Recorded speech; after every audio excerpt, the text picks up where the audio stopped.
In veterinarians to take care of our furry family friends, but sometimes they need care too. A recent study found female veterinarians are more than twice as likely to commit suicide as the general population. Jennifer Cleese is digging deeper into why the profession is at a greater risk and what's being done to help. You sit, buddy? You sit. Good job. I just knew always at the core of everything, it was animals for me. UW veterinary student Marlise Weber is working toward her true passion. I can build relationships with clients, pets, and just kind of know them from the beginning of their life to the end of it, and really be that special person they can count on. But the pressures of balancing school and a personal life can be daunting. You feel like you're obligated to study all the time, and if you're not studying or thinking about studying.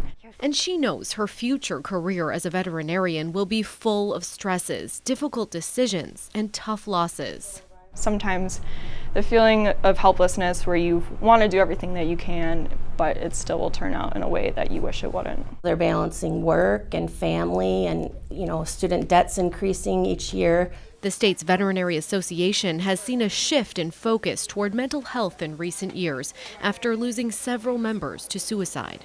Rural areas seem to have higher suicide rates and less resources available for them. Director Kim Picorni's office has taken calls from concerned vets and wants to help catch those signs earlier. It's come to the front burner so we can be aware and start to address it and not hide it or be ashamed of it. The group will soon host mental health first aid trainings across the state to help people recognize when a colleague needs help. A lot of times just having somebody to listen and to have that empathy and compassion is what they're looking for. The UW School of Veterinary Medicine is working to address problems before students even graduate. Our job is really to guide them and try to help support them and just understand where their stress is coming from. Shelley Wissink is a counselor at the school, helping the aspiring vets cope with challenges. We just want to normalize that process, that when you're struggling, you go get help. In addition to counseling services, the school has added some other things like a quiet study area and a meditation room to give students a chance to step back and relax a little bit.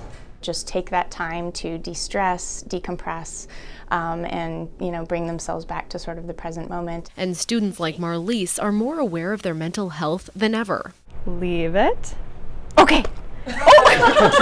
Picking up wellness habits to stay on the right track. How do I build in me time, and how do I use that to then make myself a better doctor? And get back to doing what she loves most.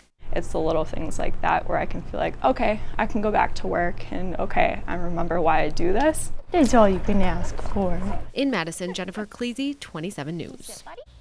The State Veterinary Examining Board is working to finalize a new program to help struggling vets. It's expected to provide a 24/7 helpline, mental health resources, and help for substance abuse. Meanwhile, if you know someone who's struggling with mental health issues, you can contact the National Suicide Prevention Lifeline at 1-800-273-8255.